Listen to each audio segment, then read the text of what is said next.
Salutare prieteni, și astăzi o să facem un tutorial cum să iei jocuri dacă nu ai magazin Play.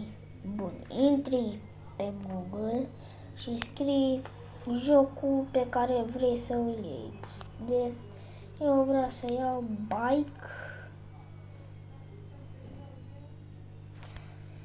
și dacă nu sunteți de pe telefon și sunteți de pe laptop sau calculator, scrieți decât Bike, jocul vostru pe care îl vreți, Game.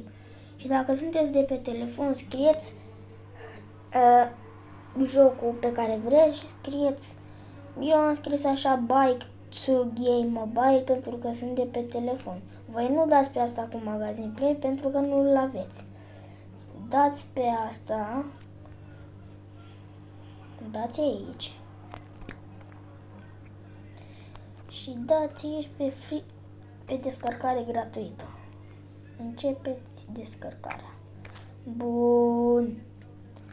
Și acum trebuie să așteptăm până se va încărca. La mine se va încărca în 1 minut. Trebuie să așteptăm 1 minut.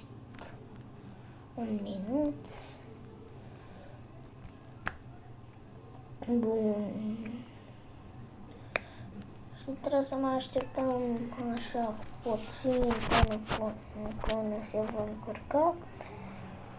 Ok, 18 secunde, 16, 13, 12, 11, 13, 12, 11, 10, 9, 8, 7, 6,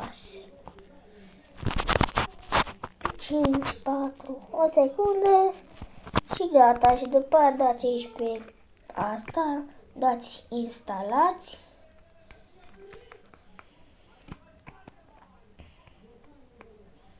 Așteptăm puțin și după aia dați deschide. Și uite așa luați jocuri dacă nu aveți magazin Play.